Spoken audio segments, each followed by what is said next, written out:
So we also heard of this month, one of the auspicious parts of this month is because of Tulsi Vivah. We've heard that term so many times. We also know that Vivah means wedding. And so many of us are wondering, what is this Tulsi Vivah wedding? Well, it's a big celebration in many parts of the world, in many ashrams in India, probably other parts of the world. There's a wedding that takes place on Prabodhini Ekadasi. Prabodhini Ekadasi is a few days ago. Remember last week I told you that Wednesday or Thursday, depending what, calendar you're looking at, whether it's a calculated one or not. Prabodhini Ekadasi is the marriage of Tulsi and Bhagavan. Right? So we'll be reading that Katha, not necessarily the wedding Katha, but how that wedding came about, how that marriage came about. So we'll talk about, in a story form, the story of Tulsi. But before we do that, when you have a wedding, when we all have weddings, in a Hindu wedding, there's a long ceremony, 3-4 days, right? The first day, you have probably Mehendi. The second day, you probably have Haldi. And then some people do puja on the other day, and then the wedding the other day. But haldi, what we call, some people say hardi, the turmeric dye, the application of dye, haldi on the skin of the dulhin. We also do mehendi. So on a haldi and mehendi with regards to Bhagavan, and Tulsi Maya will chant 2 verses of a song, then we shall read our Katha. Haldi laga rahe hai Shri Vrindavan Bihari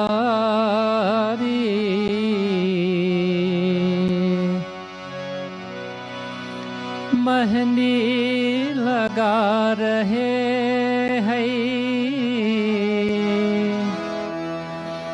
हमारी तुलस प्यारी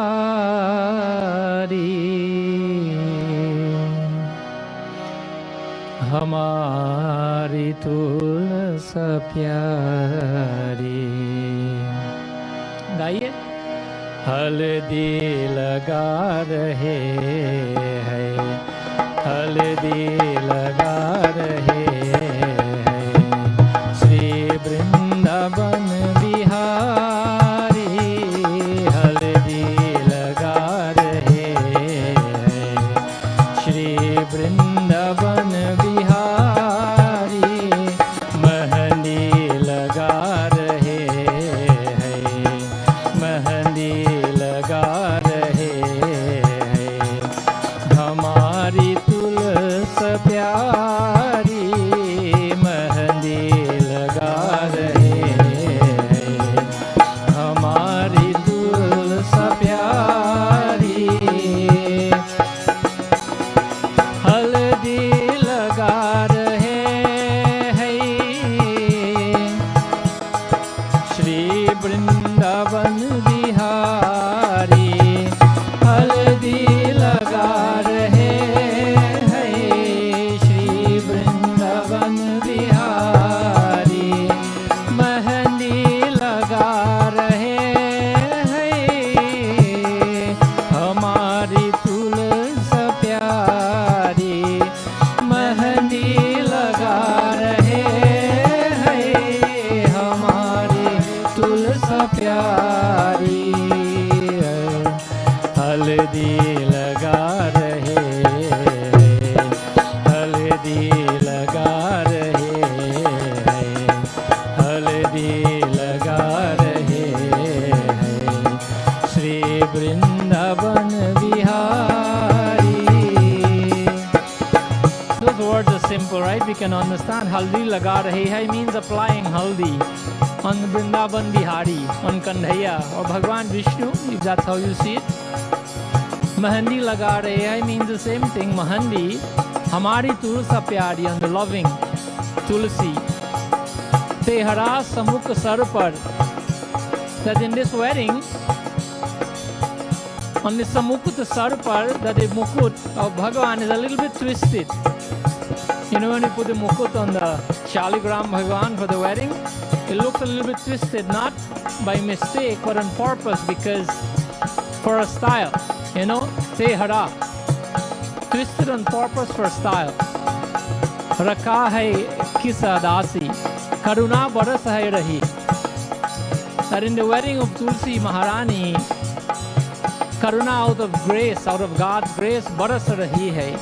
That the rain started falling. Karuna bhari nigah se. That the eyes are filled with contentment. The eyes are filled with grace, Bhagwan's grace. Binamol bik gai hai.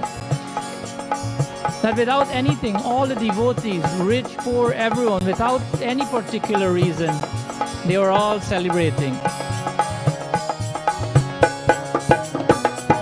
Haldi laga rahe hai Shri Vrindavan Bihari, Mehndi laga rahe hai hamari Tulsa pyari, Mehndi laga rahe hai hamari Tulsa pyari, Haldi laga rahe hai hamari Tulsa pyari.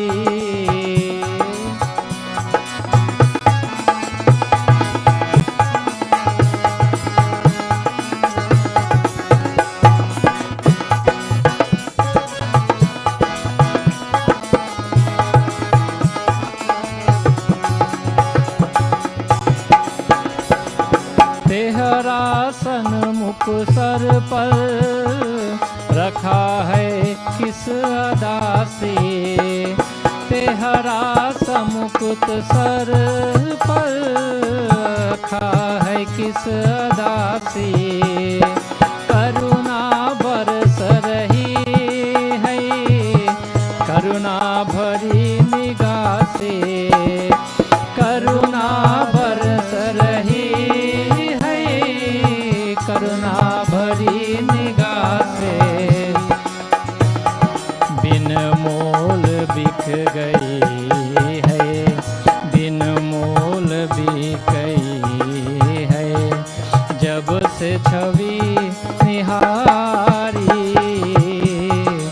और साथ सज रही है हमारी तुलसा प्यारी, मेहंदी हल्दी लगा रहे हैं श्री वृंदावन बिहारी, मेहंदी लगा रहे हैं हमारी तुलसा प्यारी, हल्दी लगा रहे हैं श्री वृंदावन बिहारी, मेहंदी लगा रहे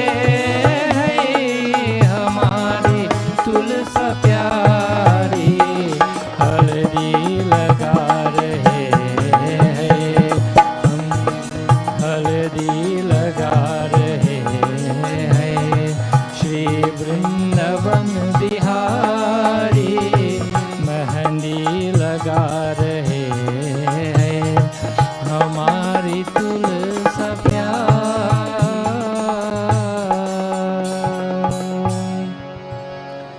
तुलसी महारानी की जय।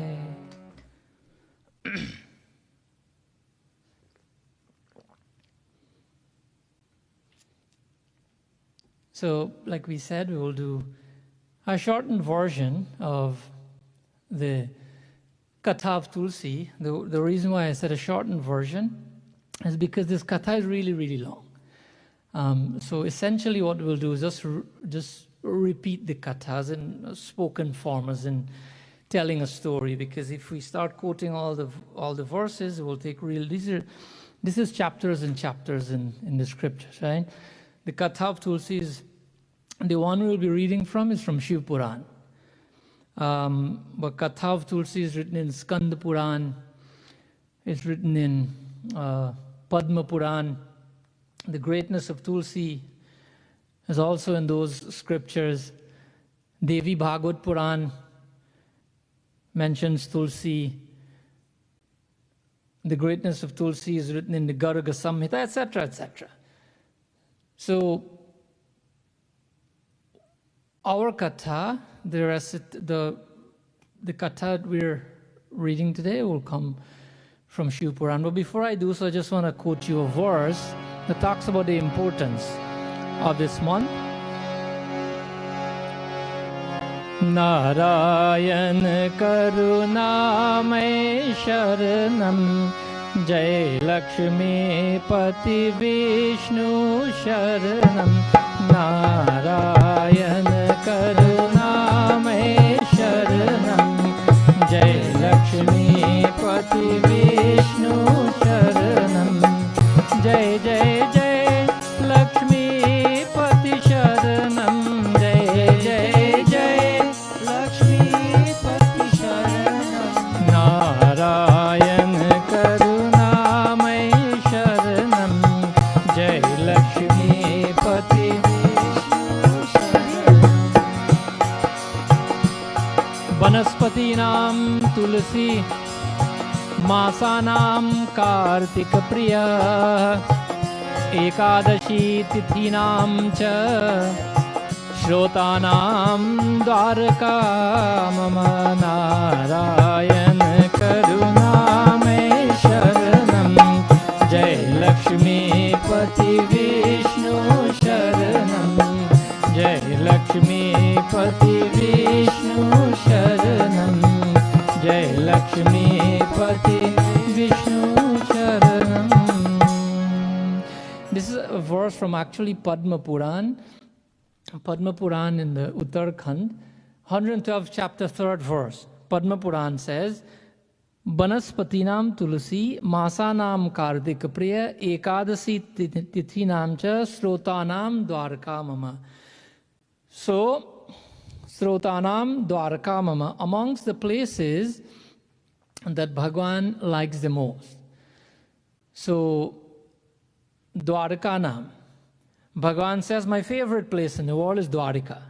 As we know, Bhagwan lived in Dwarika, right? Like how we all like our, we live for 20, 30, 40 years in another country and we still call the country we came from home, right?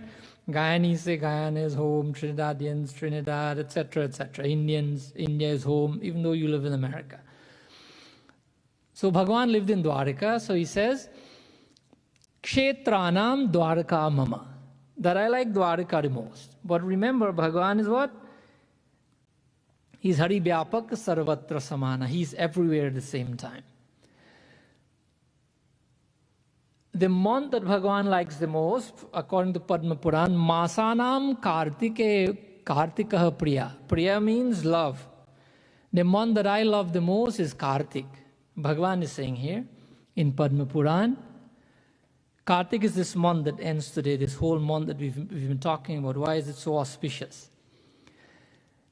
The day in this month that he likes the most, Ekadashi Tithinam. Tithi means a Hindu day, like a date in English. Ekadasi means the 11th day of this month of Kartik. Remember when we talked about Prabodhani Ekadasi, that Bhagwan gets married on that day? The day of Tulsi Vivah, Bhagwan says Ekadasi Tithinam. In this month of Kartik, I like Ekadasi the most. Right? Banaspatinam Tulsi. And Banaspati means amongst all trees in the world, I am the favorite of the Tulsi plant. This is Bhagwan's words, right?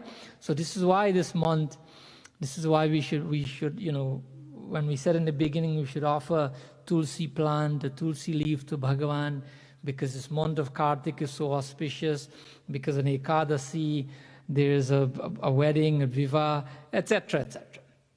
This is why we said that, right? So this goes to show the importance of this month. So I hope that you would have celebrated, and today that you're just bringing your celebration, your divine, your spiritual celebration to a culmination. Now that you stop worshiping from today, but someone told me a few weeks ago that this month is like when you go to the store and you buy one and you get one free. And I said, I absolutely agree with you. Probably it's more than that. It's like buy one, get many free, right? Whatever you did in this month, whatever punya you perform in this month, the benefits multiply many times over, right? Usually you do something, you get a reward for it.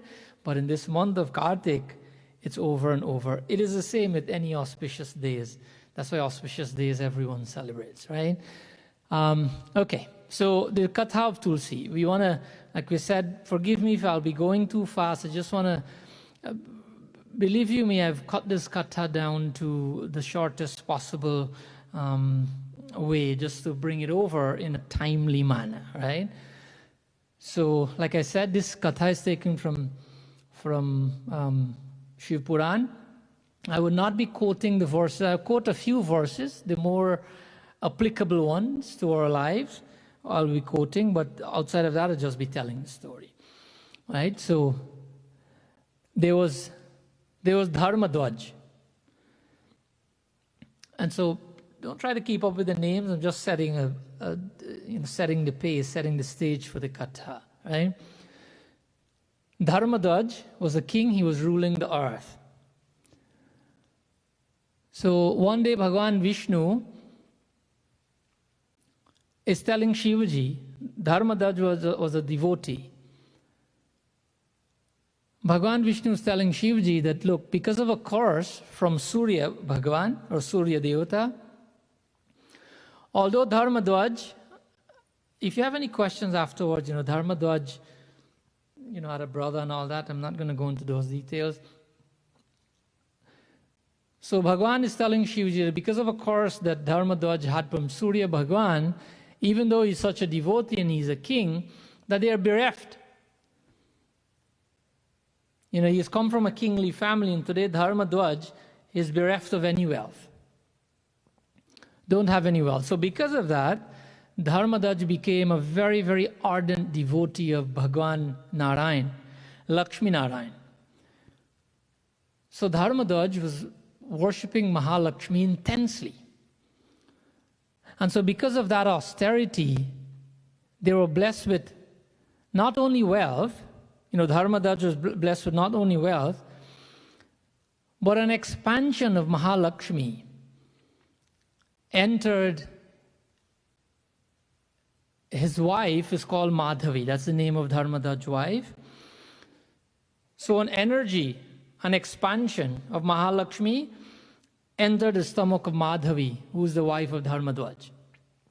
So this baby entered there, having stayed there for a very, very long time. The baby actually stayed there for many years.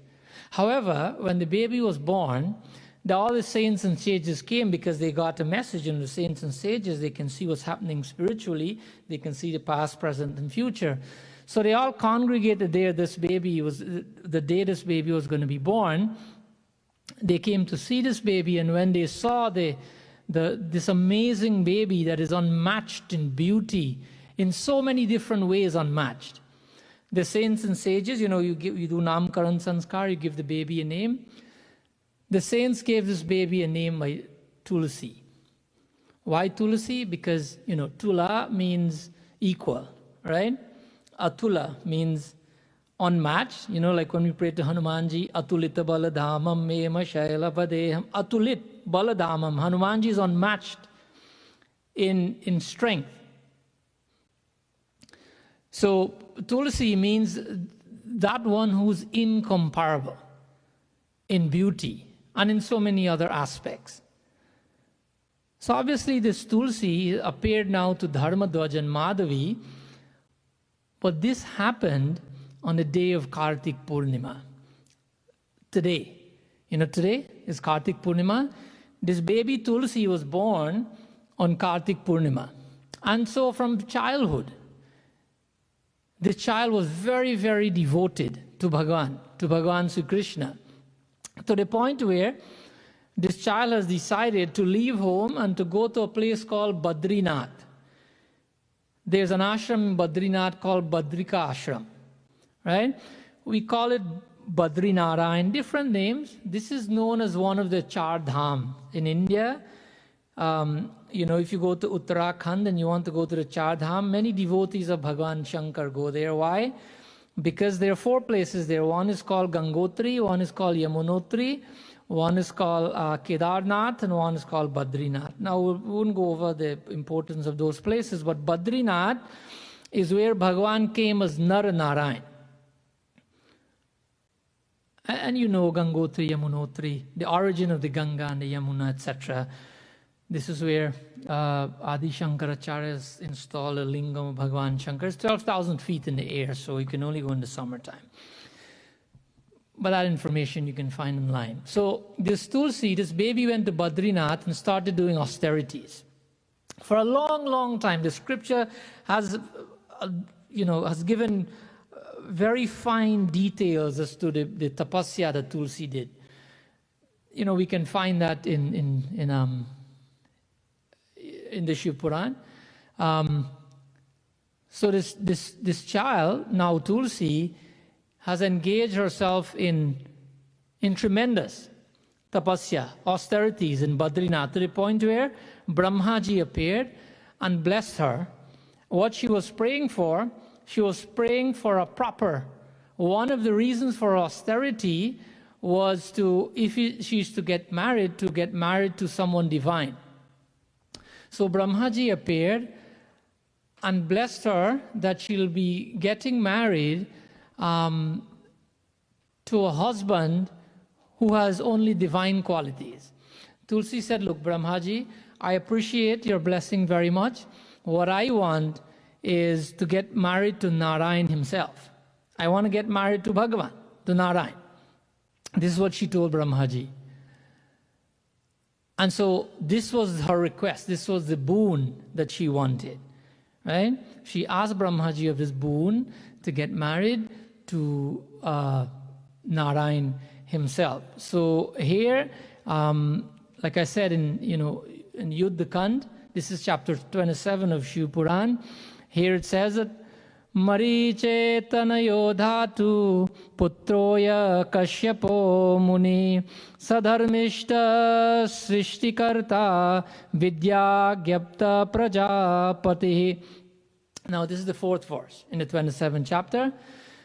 It says it is a sage Kashyap, who is the son of Marichi and the grandson of Brahma. Right? So here Brahmaji's son, Marichi, his son, Kashyap. Right? Just outline it for you. Was a very virtuous person. He was called Prajapati. And he possessed great learning. Kashyap. We must have heard that name. Kashyap Muni. So, we've heard the names Marichi, Kashyap, Brahma, right? So this is Brahma's son. And so Marichi Prajapati, his son was Kashyap. So just remember that part for now. And so Daksha Prajapati married his daughter. He had 13 daughters. And so Danu, the daughter of Daksha Prajapati, was married to Kashyap, right? So their daughter, the daughter of Danu and Kashyap, was Viprachitti, right? And so Viprachitti had a son. I'm just doing the lineage so you can understand. Viprachitti had a son named Damba. However, this son now, Damba, did not have a son. And so he decided to go away to a place called Pushkar, a place of pilgrimage, and to do tapasya. Pushkar is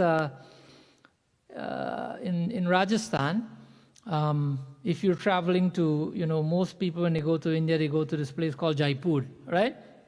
When you go to Jaipur, you'll pass a place right approaching Jaipur called Ajmer.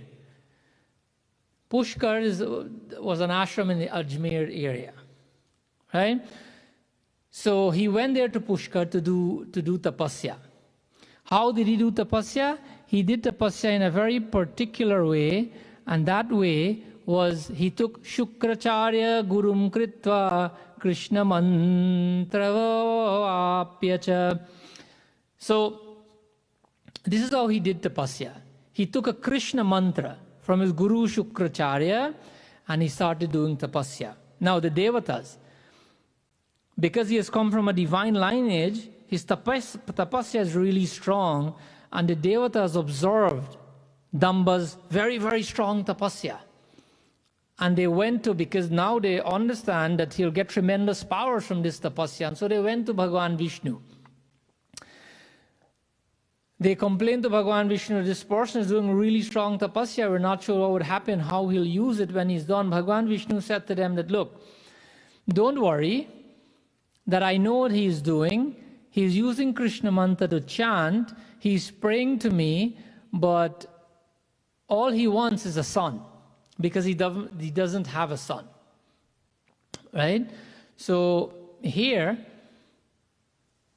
Brahmaji again, you know, when you're doing tapasya, Brahmaji is sent to give the rewards of your tapasya. So here Brahmaji again, he approached Damba to give him rewards for his tapasya. So this is what Damba said. He said, Swabhaktam tanayam dehi mahabal parakramam tailokya tailokajainam virajeyam cha divaukasam. He says that, look, Brahmaji, I appreciate you coming to bless me, but this is what I want. Please give me not just a son, but as a result, as a fruit of my tapasya, I want a very valorous son. I want a very powerful son. Not only powerful, you know, Mahabala Parakramam means a son that can conquer the three worlds. But that's not all he asked for. Swabhaktam tanayam dehi. Tanayam here means son, right? Dehi means he's demanding, he's asking for this. Swabhaktam, a son that can conquer the three worlds, but at the same time a son who is very devoted to God. A son who will be able to liberate all of us, his entire family. This is his request from Brahmaji. So Brahmaji says, okay, so be it, that will be your son. So now, his wife is carrying a child by the blessings of Brahmaji. This child was not just an ordinary child. This child was a child who took leave from Golok Dham, from the abode of Bhagwan himself. See, when you rise to God's abode, you're not just a human being anymore. You become a part of Bhagwan. You know, if you study philosophy, if you study what's happening in the world today, we will see that time after time, even people who went to Golok, Bhagwan sends them sometimes to perform a leela. Bhagwan sends them in the form of gurus, etc. Not just any guru. Some people are sent from Golok to perform a leela and go back to Golok, because when you're in Golok, Vaikuntha, wherever you are, you're not going to come back to earth to suffer. You come in the form of man, you look like a man, you act like a man, you behave like a man, you're giving divine teachings, and then you return. So this was the type of son that they are getting. This son, according to the verse here, the 32nd verse, it said, Sudamanam gopoyo krishnasya parshadagravi tasya garve viveshadho radhasyaptasya yanmune. This son is no other than an eternal friend of Bhagavan Sri Krishna by the name of Sudama. Now many of us would have heard that name, Sudama. We know the Katha of Sudama very well. This is the Sudama who was risen to Golok that is now coming on earth to perform a leela. So according to Shiv Puran here, that Sudama is now coming, and this is the child, because of the blessings of Brahma that has entered into that will be the son of Damba. So, according to the last verse we read, Brahma is now saying, Remember, he went to Tulsi Devi before, right? They gave the name. Tulsi ji went to Badrinath to do tapasya.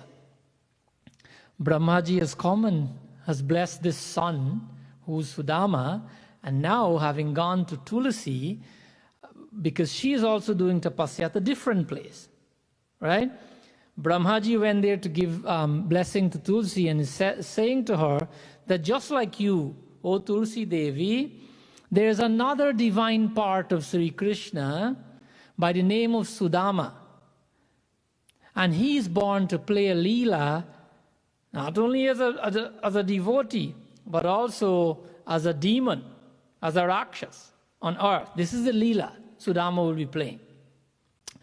Brahmaji is saying to Tulsi that he is now doing tapasya on earth right now as we speak.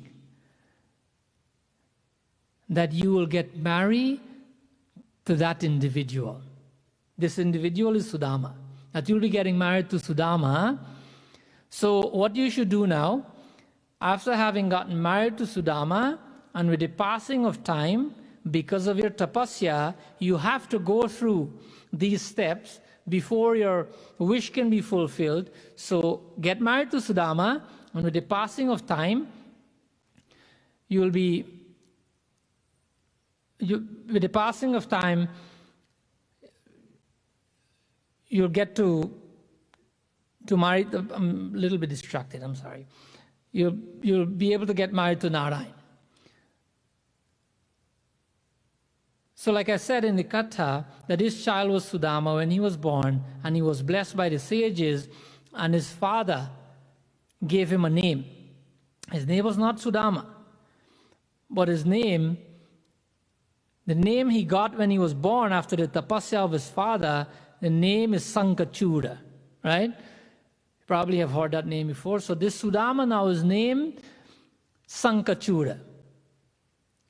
Sankachuda, when he was born, his father went to do tapasya. Sankachuda, because he's a divine baby, he also went to Pushkar and did austerities.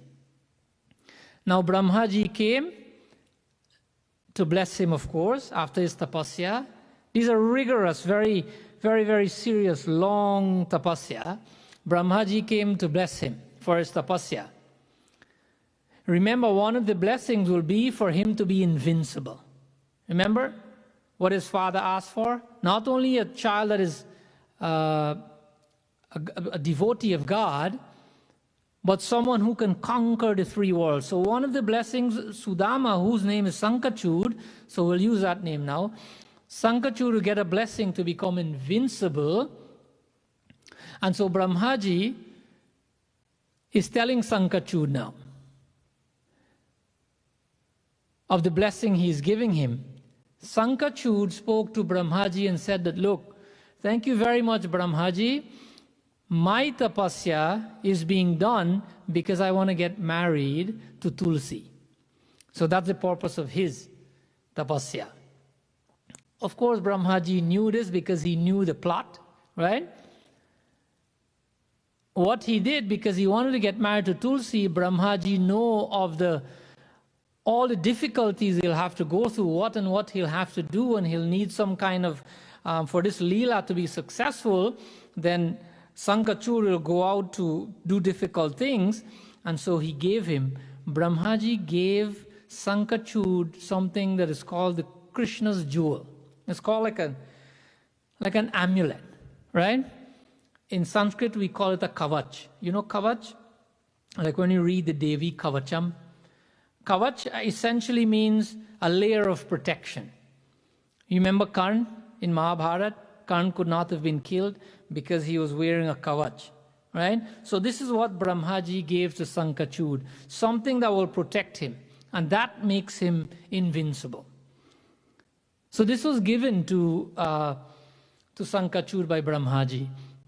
And so what transpired next is in the 7th verse here, it tells us, Badri sampyahi tvam tulasya sahatatravai vivaham kuru tattaiva satapasyati kamayat.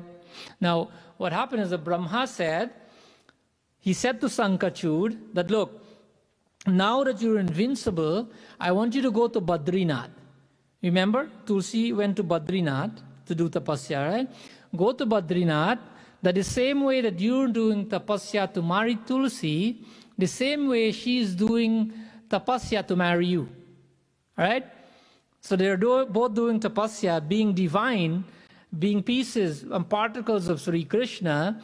They know exactly what their purposes are, right? So Brahmaji said, okay, now you go to Badrinath and you'll meet Tulsi there, that she is the daughter of Dharmadhwaj. Brahmaji gave him all instructions. Sankachud received the amulet. He tied it around his neck, because the amulet is a most auspicious thing.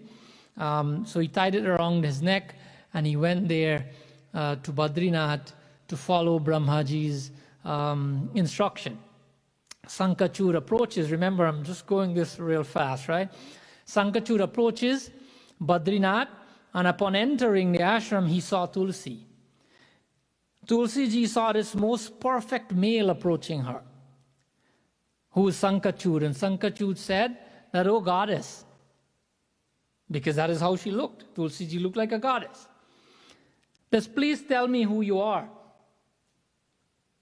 So, long Katha there, Tulsi ji introduces herself and says that, I am Tulsi. With a smile, she introduced herself to Sankachud and said, I am Tulsi. Sankachud says, I know that. I know who you are. I know who Tulsi is because you're a divine child of Dharmadhwaj and Madhavi. And you are here because of a result of their tapasya. So they've introduced themselves to each other. They're talking to each other and they're having a conversation. Brahmaji appeared. He said, hey, enough of this conversation, time to get married. That's why you came here, right? So Brahmaji urged them to get married. The wedding was done right there. Flowers started to, be showered from the heavens. The devatas showering flowers. They were married right there. But that's not the wedding we're talking about, right? It's just a part of the process. So now Sankachud, he has this very powerful person in his life. Who's his wife? A chaste woman, a woman with divine qualities, a woman who, a female person who's not just a woman, but a person who has tremendous secret internal powers that can, in as much as Sankachud is so powerful, that this person, Tulsi, you may have also heard the name Brinda. Now, this person has powers that can, if anything can go wrong with Sankachud, it wouldn't happen under her watch, under the watch of Tulsi. Because remember, she's a divine child. Sankachud, knowing that now his dear wife is a person of tremendous powers, him being blessed to be invincible, now guess what happened? Knowing that he has all that power, he starts using it in ways that are in less favorable ways, right? Meaning that he started wreaking havoc in the whole place to anybody he met, including the devatas. So the devatas, to that point, they realized the power of Sankachud and they went to Brahmaji. They said, look, you bless this person.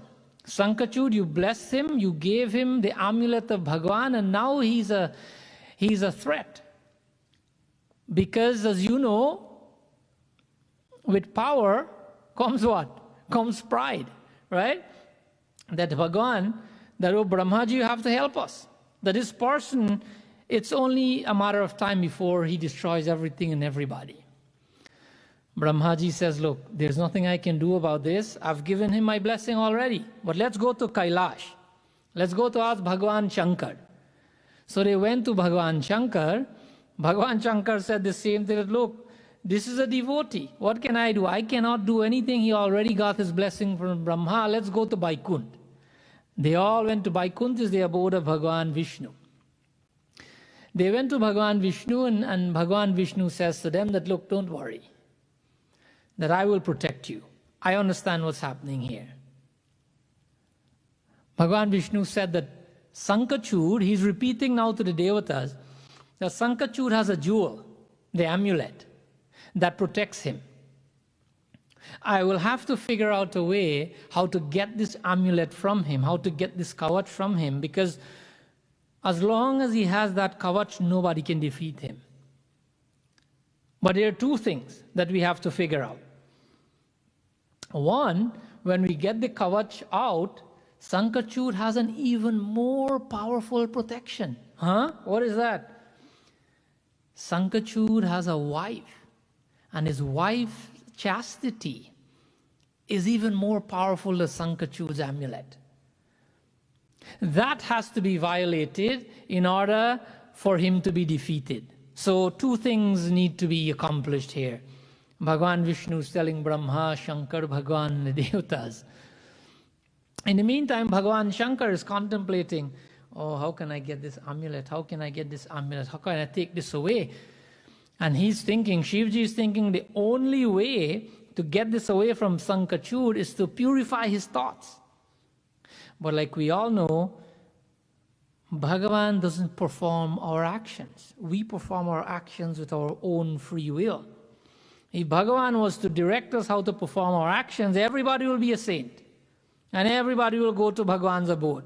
No, but we've come with free will, so we use that to perform actions. So that wasn't a viable option. Bhagavan Shankar trying to manipulate the thoughts of Sankachud, this wouldn't work. So he decided to do something different. Bhagavan Shankar, he has this, an aide, like a servant, the head of his army called Pushpadanta. So he sent Pushpadanta as an ambassador, sent him to Sankachud to try to influence his mind. Pushpadanta went to Sankachud. He had a long conversation with Sankachud. He told Sankachud that, listen, what you're doing is not right, and there will be repercussions for it. Why? Because all these people that you're about to harm and that you have harmed, they have gone to Bhagavan Vishnu. They have lodged a complaint against you, and Bhagavan Vishnu has pledged his support, his shelter to all these people. So there's a lot of trouble ahead of you, and you should not be, you should not continue to do this. That what I think you should do is return everything that you've taken from everybody, stop this fighting, because if you don't stop defeating and harming people, a huge war is it's imminent, it's coming. Sankachud listened to everything. When Pushpadanta finished speaking, he said, no, thank you. He refused. He refused all of it. He doesn't care because he knows that he's invincible. So he's flaunting his power to who's wrong and who's right and anyone in between, etc. So what happened? War was imminent. Bhagavan Shankar is now to engage in war with Sankachud. Because he refused, he is now telling his wife, Sankachud is telling his wife Tulsi that, look, I'm going out to war. I'm going to be fighting with Bhagavan Shankar today. And Tulsi is restless because you're fighting with Bhagavan Shankar. He says to her that, look, you don't worry. I cannot refuse a battle. I'm a Kshatriya. When war is called upon, I have to respond. I will be victorious in war or I will die as a Kshatriya. Those are my two options. Tulsi ji was not able to influence him or to disinfluence him. Shivaji, it's all the details is in Shiv Puran where they met at the bank of a river, etc. But Sankachud met with Shivaji immediately before the war, and even Bhagavan Shankar tried to, put some sense in his head that don't do this. Don't fight a war. That this is not gonna, it's not a good thing to do to harm so many people. That Sankachud, please give up. Give up this crave for wealth and for power, because that's what Sankachud is doing. Return the kingdom to the Devatas and surrender. Take shelter in Krishna. Take shelter in Sri Krishna and everything will go well for you. Of course, like Ravan, Sankachud again listened, and he did not heed any advice from Bhagavan Shankar. So inevitably the war commenced with Bhagavan Shankar and Sankachuda. Sankachuda is very powerful. And so Bhagavan Shankar is now thinking that he should take his trident and just launch it upon Sankachuda and destroy him, because he's killing so many innocent people. Bhagavan Shankar realized that this person has the amulet that is given to him by Sri Krishna, by Brahmaji, that I cannot do that. That actually will be dishonoring Brahmaji's word. You know, the way the devatas operate, not like us as human beings, right? We try to show who's more strong, who's stronger, who's better, who has the last word, who's more powerful. You know, we have this backbiting business going on as human beings. We try to show up each other, undermine the other person. But Bhagavan Shankar is thinking, no, I cannot dishonor Brahma's word. We have to all work together here. So, Bhagavan Vishnu said to Shivaji that, okay, I understand what you're trying to do, that you don't worry, that I'll take care of that. So Bhagavan Shankar, now according to this verse, it says, Briddha Brahmana Veshena Vishnur Maya Vinangvara Sankachuro Pakantham Cha Gatvo Vaya Cha Satam Tada. So here, what did Bhagavan Vishnu do? Briddha Brahman. Briddha here means old. He took the form of an old Brahmin and he approached Sankachud. He says, O Lord of Danavas, he's addressing Sankachud, that I'm here for some alms. Give me some alms. That is what I've come for. Sankachud said, okay, anything, whatever you want, tell me, I'll give it to you right now. This old Brahmin says, I'm not going to tell you what I want until you promise that you will give me. When you promise that you'll give me whatever I ask for, that's when I'll tell you what I want. He says, okay, no problem, because he was a Dani as well. When he promised, then Bhagavan says, I am here to ask you for this armor of yours, this kavach of yours. Sankachud had already promised, and he took the amulet and he gave it to this old Brahmin, who was Bhagavan Vishnu himself, took that form. In the meantime, this amulet is his vital breath. He cannot survive without that. And so now in the form of a priest, of a pandit, of an old Brahmin, Bhagavan Vishnu, he wears the amulet. He wears it, he transformed again as he left where Sankachud was standing, and he took the form of Sankachud. Why did he do that? Because now, as Sankachud, he can enter into the kingdom of Sankachud. He entered there, he approached the house, the palace of Sankachud. Tulsi Maharani saw him. The whole place was rejoicing, because usually when Sankachud goes to war, he's victorious. And when he comes back, they have this huge celebration. So everyone saw him, everyone's rejoicing. He walked into the house of Sankachud. This is the old Brahmin, Bhagavan Vishnu. And Tulsi Maharani is now thinking, my husband has come home and he's victorious. Baraji, take a seat, treat him the same way she treats him all the time. Ensure that he's okay, he's well rested, speak with him very lovingly. And Tulsi Maharani is now speaking to Bhagavan Vishnu, who's not Sankachud, of course, with the same sentiments, the same mindset that she's speaking to her, that she speaks to her husband with, Sankachud. Now it's time for him to have a meal, having rested for a little bit. Tulsi Maharani is washing his hand and holding his hand. She realized, this is not my husband. You are not Sankachud. She got alarmed. She stopped doing everything. Her mood changed. She got very upset. She was very suspicious. And she asked him, are you Sankachud? Bhagavan is not answering. And then she decided, you are not Sankachud. Explain to me who you are.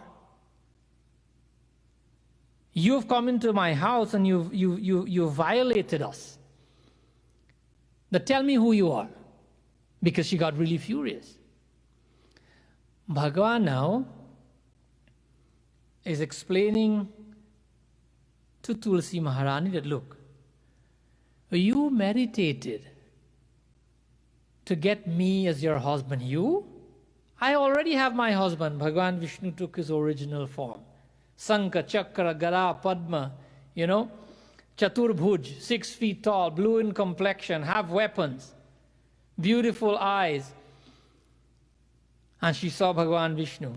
You've done a lot of tapasya to marry to me. Can you remember? You asked Brahmaji, do you want to marry to Narayan? She's not listening to anything because she's so upset. Sometimes we're so single-focused that we're missing the big picture. Because this Leela is designed, Bhagavan Vishnu is saying to her that this Leela is designed to accomplish that. But she's not listening to anything, of course. You lose sight of the big picture when you're stuck in what is present. When you're stuck in something that you want for yourself today at this moment. That is why on a practical standpoint, many people, we make a schedule, we schedule our priorities, and this we can do at 1 o'clock, this 3 o'clock, this we can do tomorrow. And sometimes we overestimate what we can do in a day or a week, and we underestimate what we can do in a year. This happens to most people. We don't think a year ahead. We think what we can do today and tomorrow. And so Tulsi Maharani is not thinking about the future right now. She's thinking of the present moment, and she's really furious and very upset and said, no, you're not my husband. I don't want to hear anything. Bhagavan Vishnu says to her that this whole thing is designed to help you. So in the meantime, while this argument is happening, Tulsi Maharani knows that this is not her husband, but something happened because she has been speaking to Bhagavan Vishnu with the same sentiments that she speaks to her husband, because she washed her hands and she washed his hands and everything, touching another male and speaking to him with those sentiments. Her chastity was violated. And so this was the purpose of Bhagavan Vishnu, to go there. So in the meantime, what is happening? Bhagavan Shankar is having a battle with Sankachur in the battlefield. Now that the chastity of Tulsi is violated because she has touched Bhagavan Vishnu, thinking that this is her husband, Sankachur all of a sudden, very, very rapidly, he's losing all his strength. Because now he doesn't have the kavach, the amulet, and his wife's chastity is violated. So he has no strength left. So Bhagavan Shankar decided, and he took his Trishul out and launched it at Sankachur. The Trishul. Sankachur recognized that this is the Trishul of Bhagavan, a most powerful weapon. He stopped doing what he's doing, he put his hands together, and he's meditating now on Bhagavan. As the Trishul is approaching him, he cannot fight back to that. Sankachur became a pile of ash and bones by the Trishul of Bhagavan Shankar. Shankar Bhagavan came there, and when those ashes came, there was an image of Bhagavan. Because remember, Sankachur was divine, right? He was playing this role of a Rakshas. An image of Bhagavan was there. Bhagavan Shankar approached this heap of bones and ash. And this is what the bones there, Asti vishankachurasya shankam jatir babhuvacha aprastam shankatoyam cha sarvesham shankaram bina. That's a side information. If Bhagavan Shankar went, he took all the bones from this pile of bones and he threw them into the river. Remember, this was happening by the banks of a river, this whole war. Asti means bones, right?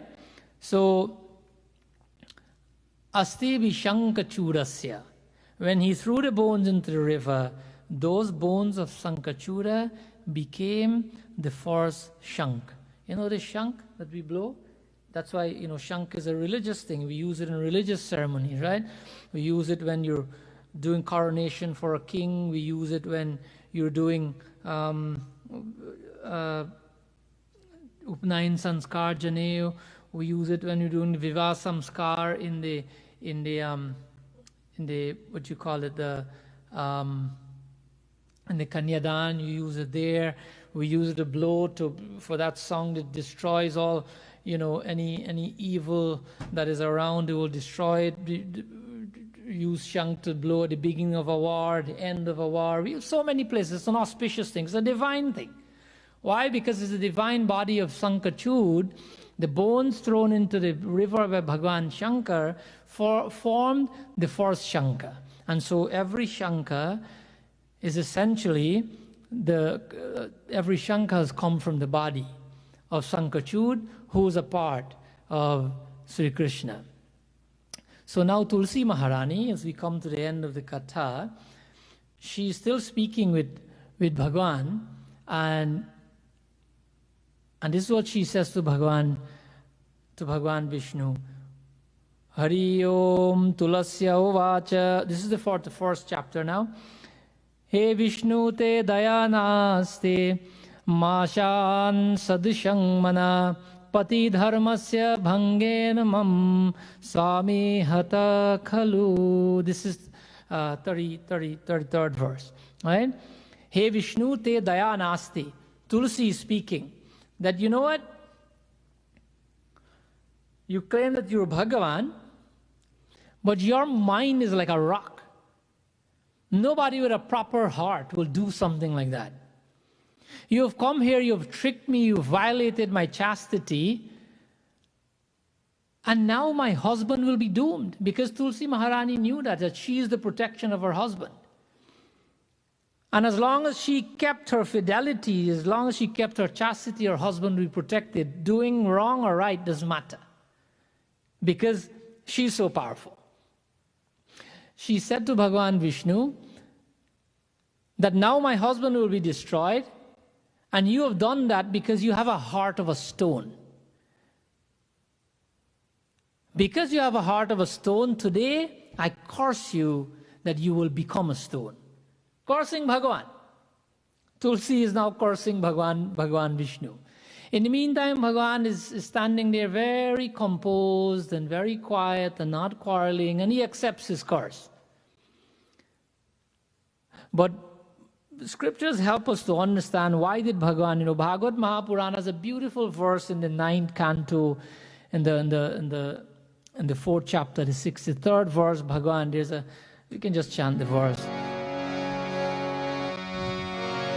Mukund Madhav Govind Bo Keshav Madhav Hari Hari Bo Mukund Madhav Govind Bo Keshav Madhav Hari Hari Bo Hari Hari Bo Hari Hari Bo Hari Hari Bo Hari Hari Bo Hari Hari Bol, Hari Hari Bol, Hari Hari Bol, Hari Hari Bol, Hari Bol,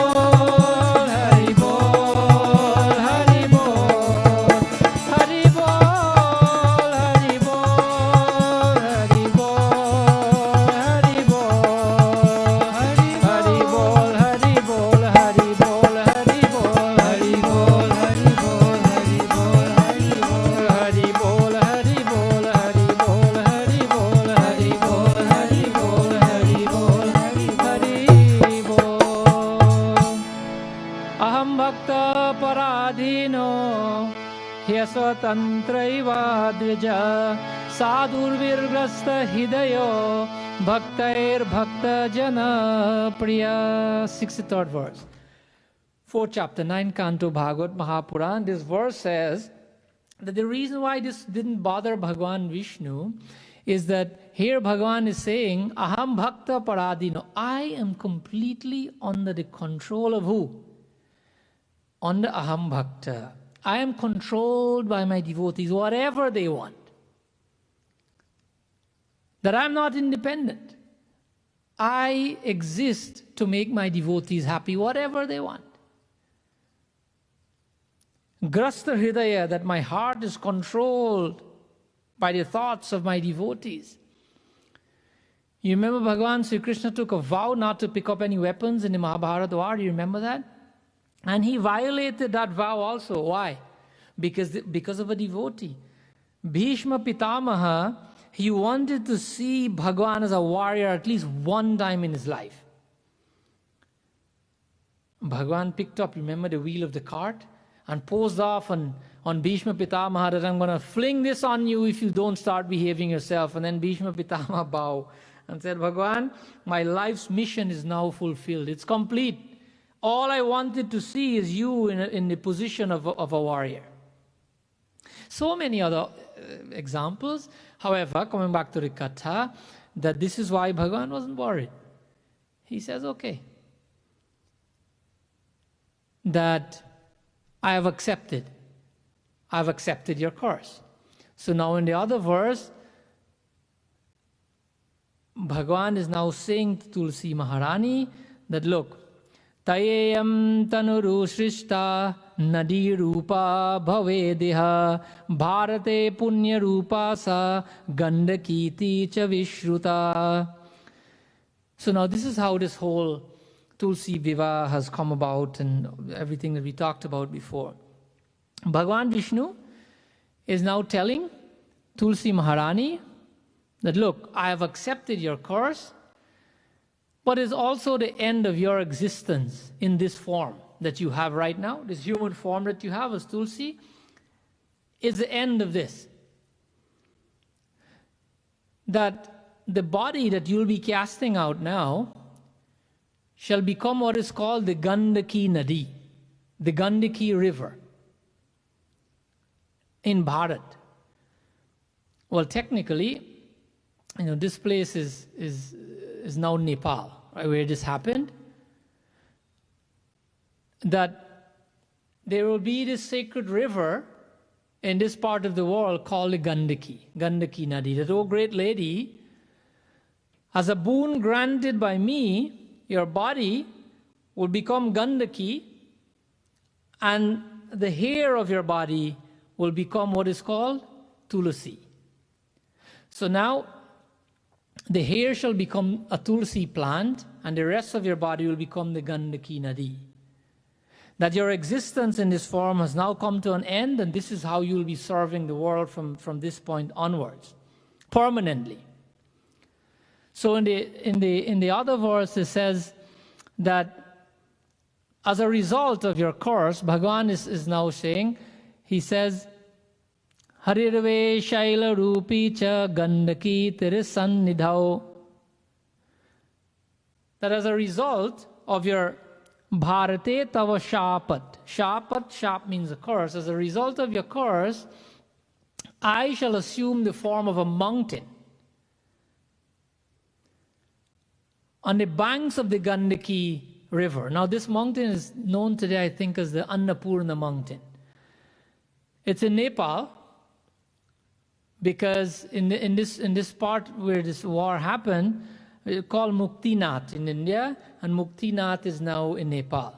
So the Annapurna, Bhagavan has decided that he'll create this mountain that is now called the Annapurna mountain, and he'll accept his course given by Tulsi. He'll become a stone. What would happen is that there will be stones, little stones that are formed on this Annapurna mountain. And according to the other verse, the 49th verse here, it says here that the 51st verse, not the 50th verse, that Shalagram Shila Sahi Tarabheda Dati Punyada Lakshmi Narayana Kyadi Shankabheda Dvishyati. That I've accepted your curse. I will become a stone. I'll also assume and become this mountain. And what would happen on this mountain, that there will be crores and crores, meaning tens and tens of millions of very, sharp toothed worms. There will be a kind of worm there with very sharp teeth. They're generally called the Vajrakeet, right? These worms. And they shall erode these rocks that are formed on the Annapurna mountain. They'll carve rings on them with their teeth. When that happens, those rocks will now fall into the Gandaki river. Those rings that will be formed in these rocks will take the shape of the Sudarshan Chakra, of Bhagwan Sudarshan Chakra. Now, when that happens, and according to Shiv Puran, they will make many different shapes. The different shapes, the Shaligram will be called by different names. But just look at one from now. Some are called Lakshmi Narayan, etc. Right? The one that has the form of the Sudarshan Chakra would be called Shaligram. That Shaligram, that piece of rock, of a dark, rain-laden cloud color, that piece of stone will now fall into the Gandaki. When it falls into the Gandaki, that will constitute the marriage of you and I. So that will be something that will happen forever into eternity, but at that point, both Bhagwan Vishnu and Tulsi Maharani, they have ascended to Golok Dham, to Bhagwan's abode, in their divine body. In their physical bodies, according to the curse, Tulsi, her body becomes the Gandaki, her hair becomes Tulsi. Bhagwan has assumed the form of a mountain, and he has become stones in that mountain. Because Tulsi Maharani cursed him, they become a stone, and when those stones are formed and they fall into the Gandaki, they constitute the marriage of Shaligram and Bhagwan Narayan. We can follow why, right? Because one is Vishnu, one is Tulsi Maharani. So that is why today, on Prabodhani Ekadasi, we see, devotees take the Shaligram, they decorate it very, very beautifully. They put eyes and nose and decorate it looking like the face of a person. They put a pagri, etc. And they put a beautiful Tulsi plant next to it. They dress up the Tulsi plant in a sari, in a red sari, and then they do a wedding. Essentially, they sing wedding songs and do aarti, and what they do looks like a wedding. Because that's a wedding of Shaligram, and Shaligram, who's Bhagwan Vishnu, and Tulsi Maharani, who's now the Gandaki river. But they have ascended in their divine bodies to the heavenly abodes. Heavenly meaning to Bhagwan's abode. Right? So that is how the marriage of Tulsi Maharani and Bhagwan Narayan came about. So, Shaligram Bhagavan ki jai, Tulsi Maharani ki jai. Before we close with our bhajan or meditation here, I just want to give you just two pieces of information, just so that you know. One goes like this. Shalagramasya Tulsi Shankachakra Trayevahi Yo Rakshati Mahagyani Sabheve Shri Hari Priya. Again, this is the same chapter. The 55th verse is saying here that he who keeps Shalagram Tulsi Shankam Chakatra Evahi. He who keeps the Shalagram, the Tulsi, and the Shanka. You know the shank, the conch shell that we blow? He who keeps them together in one place, and that devotee becomes a favorite devotee of Bhagavan Vishnu. Now, I understand this might be difficult. Well, like we always say, I'm here to give the information, whatever I can, and you decide what you want to do. Why? Because You can put the Shankh and the Shaligram the same place, but it's difficult to put the Tulsi plant because the Tulsi needs some sun, etc. However, that's the 55th verse of the same chapter of Shiv Puran. So I'm just telling you, if you're able to do that, then we worship a Tulsi, we give Tulsi to Bhagavan Sri Krishna, Bhagavan Ram, Bhagavan Vishnu, etc., etc. The greatness of Tulsi is written in all the scriptures. Tulsi pranamedyastu naro bhakti samanvita ayurbalam yasho vittam santatistasya vardate. This actually is Padma Puran in the Kriya Yoga Khand. Chapter 24, it talks of the greatness of Tulsi, and it says here that the life, the strength, fame, wealth, progeny of one who would devoutly bow to Tulsi plant grows. Also, whoever grows a Tulsi plant, whoever remembers a Tulsi plant, whoever touches a Tulsi plant, all their diseases will perish. In another verse, it says, he who would worship Bhagavan Vishnu with tender leaves of the Tulsi quickly gets whatever he desires. This is the 45th verse of Padma Puran, chapter 24. Padma Puran has chapters. Skanda Puran has chapters. Garga Samhita. All these places talk about the greatness of Tulsi. I can't go over all of it, but we know of the greatness of Tulsi. It's also a medicine. It is recommended to put it in front of your door. In these countries, the door is closed, but yogic philosophy tells us that the breeze that blows through a Tulsi plant that comes into the house removes many, many diseases from that house. Tulsi, I just hope we don't have another great teacher like last week who's going to push back on anything from the scripture because, some regular folks know more in the scriptures. But scripture tells us that Tulsi is a medicine. It's a medicine in Ayurvedic medicine. It also, you can get it to buy in the store now. You can get Tulsi capsule. You can, all kinds of things you can get from Tulsi. You put it in water, you boil it.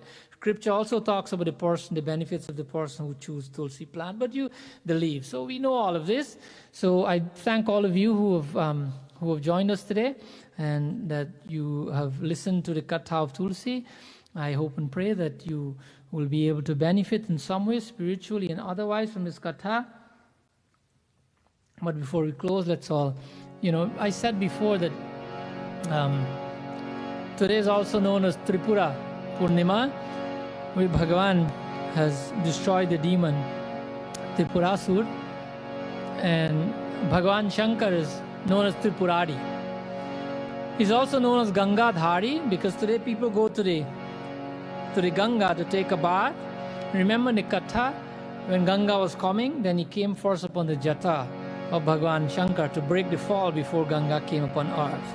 Right? So let's do a small bhajan of maybe one verse of the greatness of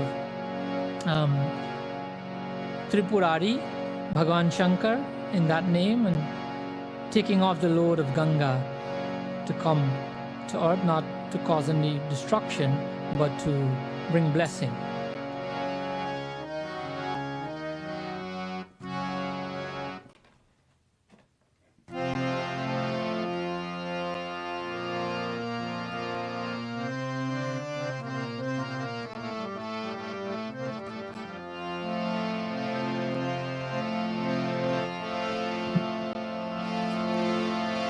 हे त्रिपुरारी, हे गंगाधारी भोले शंकर, भस्म रमाय भक्त सहाय है कैलाश के वासी. हे Tripurari, he is Gangadhari, he is Shankar. Bhasma Ramai means he has bhasma, ash, smeared on his entire body. He's Bhakta Sahai, the one who helps his devotees. He's Kailash Vasi. He resides on the Kailash mountain. So group of voices together. He Tripurari, He Gangadhari, Bhole Shankar, Bhasma Ramai, Bhakta Sahai hai Kailash Vasi, Dikado Chavi Avinashi, Tere Bhakta Vilashi, Athiya Darshan Ki की प्यासी, हे त्रिपुरारी गंगाधारी।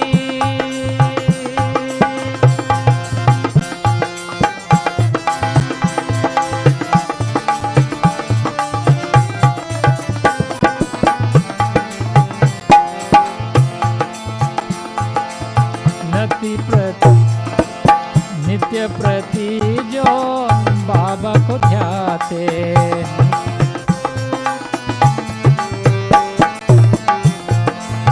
नित्य प्रति जो बाबा को ध्याते, मंदिर में उनका ध्यान लगाते, पुष्प चढ़ाते,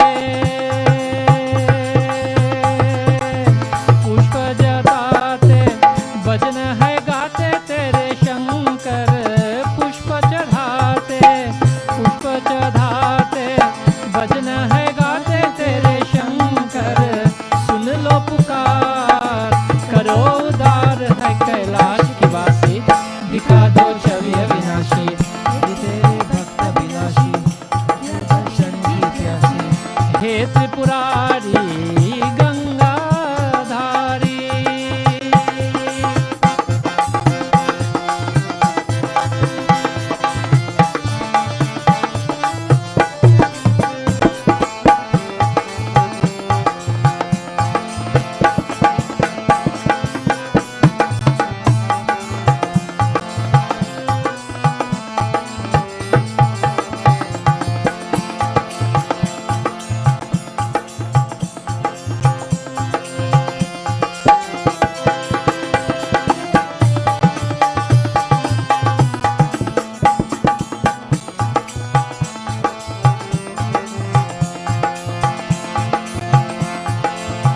हे त्रिपुरारी, हे गंगाधारी भोले शंकर, भस्म रमाय, भस्म रमाय, भक्त सहाय कैलाश के वासी, दिखा दो छवि अविनाशी,